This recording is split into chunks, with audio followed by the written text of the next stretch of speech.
ሰላም ጤና ይስጥልኝ። የፉል ዳይሊ ወርልድ አድማጭ ተመልካቾቻችን ሰላማችሁ ይብዛ እያልኩኝ ነው የዕለቱን መረጃዎች ወደ እናንተ ደርሳለሁ። ታዲያ እናንተም ለዚህ ቻናል አዲስ ከሆናችሁ ሰብስክራይብ፣ ላይክ፣ ሼር እያደረጋችሁ እንድታበረቱ እንዲሁም ገንቢ አስተያየታችሁን እንዳይለየን እያልኩኝ ወደ መረጃዎቹ አለፍኩኝ። በጤናው ዘርፍ በዚህ ሁከትና ብጥብጥ ባለበት ሰዓት ፈጽሞ በተባለው ስፔሻሊስት ዶክተር ግርምት ዝርዝር መረጃ አለን። ለ22 ዓመት ሴት በመምሰል ገዳም ውስጥ የኖረው ወንድ መረጃ አለንም። ስለነዚህም ሁሉን በሰዓታቸውን ጠብቀው ወደ እናንተ ይደርሳሉ። አብራችሁን ቆዩ። አሁን የጤና ባለሙያ ሁሉ ተጨንቆና ተግዞ በራሳቸው ላይ መንግስት ከባድ ዛቻ እየዛተና ሁላችሁንም ስራ አልባ አድርጋችኋለሁ በሚልና በየሰዓቱ መንግስትም ጥልቅ ውሳኔ ለመወሰን በጭንቀት ላይ ሆኖ ባለበት በዚህ አስቸጋሪ ሰዓት ነበር አንድ በኢትዮጵያ ተወልዶና ተምሮ ያደገም እንቁ ዶክተር ታሪክ የሰራው። ዶክተሩ ፈርቶም አይደለም ስራውን ሙያውን አክብሮ እንጂ። በሰዓቱ መንግስትም እንዲህ አይነት የተንዛዛ ወሬ እያወራ ነበር። ከኑሮ ውድነት ጋር ተያይዞ በኢትዮጵያ ጤና ባለሙያዎች የደሞዝ ጭማሬና በተለያዩ ጥያቄዎች ለመንግስት እያነሱበት ባለ ሰዓት ነበር። ጥያቄው ካልተመለሰም የስራ አድማ እንደሚኖር በማህበራዊ ሚዲያም ላይ የተስተላለፉ መልእክቶች የነበሩ ሲሆን ጥያቄው እንዲመለስ በሚል ስራ ያልገቡ ባለሙያዎች መኖራቸውንና ከዚህ ጋር በተያያዘ የታሰሩ ባለሙያዎች መኖራቸውን ሁሉም የሚያውቁ ሀቅ ነው። መንግስትም የህዝብ ተወካይ ብሎ የሚጠራቸው ጉልቻዎች ቁጭ አድርጎ የነሱን አፍ በስር እያስፈራራ ያለምንም ተቃውሞም እንደፈለገ በሚቀያይረው ህገ መንግስቱ በኃጢአት ብዕር ባስቀመጠውን ህግ ተንተርሶ እንዲህ እያለ ነበር። መቼም በምንም ሁኔታ መቋረጥ ከሌለባቸው ማህበራዊ አገልግሎቶች አንዱ የጤና አገልግሎት መሆኑን ይታወቃል ይላል። ይሁን እንጂ በጥቂት የማስተማሪያ የጤና ኮሌጅ ተቋማት በመደበኛ የስራ ገበታቸው ላይ ያልተገኙ የተወሰኑ ባለሙያዎች እንዳሉ መረጃዎች ደርሰውናል ይላል። ከነዚህም የጤና ባለሙያዎች መካከል ብዙዎቹ ሐሰተኛ መረጃዎች የተወናበዱ ሲሆኑ ጥቂቶቹ ደግሞ ጥፋት ዓላማቸው ያደረጉ ናቸው። ከህግ አኳያም የጤና ሙያ የስራ ማቆም አድማ ከማይደረግባቸው የስራ ዘርፎች መካከል አንዱ መሆኑን በግልጽ ተደንግጓል ይላል የመንግስት መግለጫ። የጤና ባለሙያዎች ጥያቄ እንኳን ቢኖራቸው በስራ ገበታቸው ተገኝተው መደበኛ ስራቸውን እያከናወኑ ጉዳያቸውን ለሚመለከተው አካል ማቅረብ እንጠበቅባቸዋልም ይላል። በመሆኑም እነዚህ የጤና ባለሙያዎች ወደ ስራ ገበታቸው ተመልሰው ማህበረሰባቸውን እንዲያገለግሉ ሚኒስቴር መስሪያ ቤቱ በዚሁ አጋጣሚ ጥሪ ያቀርባል እያለም እየዛተ ነበር። በዚህ አላበቃም። ቀጥሎም ይላል መንግስት በወደ ሰፊነት ችግሩን ለመፍታት ያሳየውን ትዕግስት ወደ ጎን በመተው በስራ ገበታቸው ላይ ባልተገኙ እንዲሁ በጤና ተቋምም ሆነ ከጤና ተቋም ውጭ ሆነው ሁከትና ብጥብጥ በሚፈጥሩት ላይ አስፈላጊ ህጋዊ እርምጃ የሚወስድ መሆኑን ቀድመን እናሳውቃለን ይላል የመግለጫው። መንግስት እንዲህና እንደዚህ እያለ በራሱ ምክንያት በፈጠረው ችግር ባለሙያውን እያወናበደ ባለበት ሰዓት ነበር ይህ እንቁ ዶክተር ሙያው ግዴታውን ለዓለም ያሳየው። ሰውየው ዶክተር ብሩክ ወይሻ ይባላል። የቀዶ ጥገና ስፔሻሊስት ነው። ወጣቱ ሐኪም ታዲያም የራሱ ታካሚን ቀዶ ጥገና በማድረግ ህይወትን የማዳን ጉዳይ የዓለም የሶሻል ሚዲያ መነጋገሪያ ሆኗል።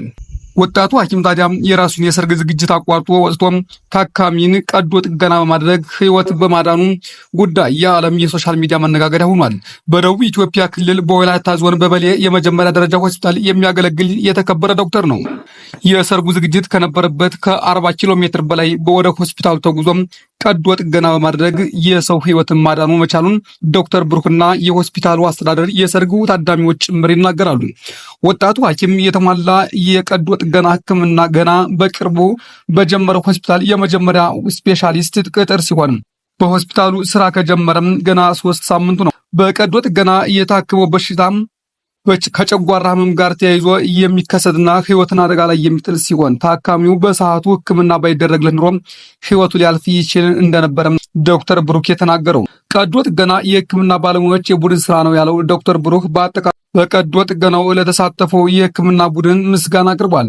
የቀዶ ጥገና ህክምናውን የተደረገለት የ40 ዓመት ታካሚ በጥሩ ጤንነት ላይ እንደሚገኝ የገለጸው ዶክተር ብሩክ ከዚህ የሚበልጥ ደስታ የለም ብሏል። በሙያው የፈጸምኩትን ቃለ መሐላና የገባሁትን ቃል ኪዳን መቼም ቢሆን አላጥፍም፣ ለሙያው የሚገባውን ክብር እሰጣለሁ ብሏል ወጣቱ ሐኪም ብሩክ ወይሻ። ታዲያ ስለ እነዚህ ሐኪሞች ደሞዝ ባናቅም ሊቸግራቸውና ስለ ገንዘብ ችግር ሲያወሩ መስማትን በጣም ያማል ይላል የኢትዮጵያ ህዝብ። በገዳሙ ውስጥ ከሴቶች ጋር በሚኖርበት ወቅት ወንድነቱም እንዳይታወቅበት ከባድ ጥረት ሲያደርግ ቆይቷል። ለ22 ዓመት ሴት መስሎ በሴቶች ገዳሙ ውስጥ የኖረው ሰው ፍራንክ ታባሬስ የዶሚኒካን ሪፐብሊክ ሲሆን እናትና አባቱን በትራፊክ አደጋ ምክንያት ገና በሕፃንነቱ ነበር ያጣው። ተንከባካቢ ቤተሰብ ያጣው ይህ ህፃንም በአቅራቢያው ወደሚገኘው አንድ የሴቶች ገዳም ያመራል። በገዳም ውስጥ ይኖር የነበሩ አንዲት እናትም ወላጆቹ የሞቱበትና የሚንከባከበው ሰው እንደሌለም በመረዳት አብረውት እንዲኖሩ ይፈቅዱለታል። ረጅም ጸጉሩም አፍንጫውና የፊት ቅርጹ የሴት መልክ የሰጠው ይህ ሰውየም በገዳሙ ውስጥ ያስጠለሉት ህፃን ልጅ ጾታው ወንድ መሆኑን እንደማያውቁም ተናግረዋል። ሲስተር ማርጋሪታ በሚል ስም የሚጠራው ይህ ሰው ከትንሽ ጊዜ በኋላ ህፃን ጠለሉት እናትም ህይወታቸው ማለፉን ተከትሎ ይህ ሰው ህይወቱን ከሌሎችም የመነኑ ሴቶች ጋር እንዲኖር ይደረጋል። ከሴቶቹ መናኞች ጋር በገዳሙ ውስጥ ህይወቱን የቀጠለው ይህ ሰውየም እያደገ ሲመጣ ወንድ መሆኑንም እንዳያውቁበት ሰፋፊ ልብሶችን በመልበስ የወር አበባ ህመሙ እንደበረታበትና ሌሎቹ የማስመሰል ድርጊቶችን ሲያደርግ እንደነበር ተገልጿል።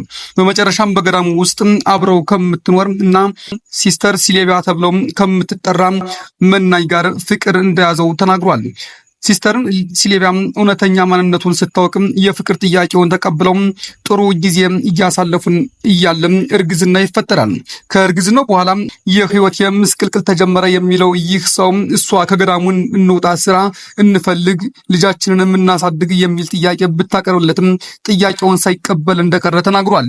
ከትንሽ ጊዜ በኋላ ከገዳም ወጥቶ ወንድነቱን ተቀብሎ ስራ መጀመሩን የሚናገረው ይህ ሰው ሲልቪያ ግን ከልጇ ጋር ወደ አሜሪካ መጓዟን አንዲት ሴንትራል የዶሚኒክ ብዙሃን መገናኛዎችን ዋቢ አድርጎ ዘግቧል።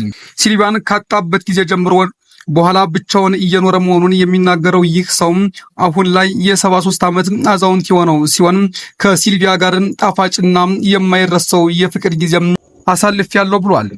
መረጃዎቹም እነዚህ ነበሩ። በሌላ መረጃ እስክንገናኝ ሰላማችሁ ይብዛልን።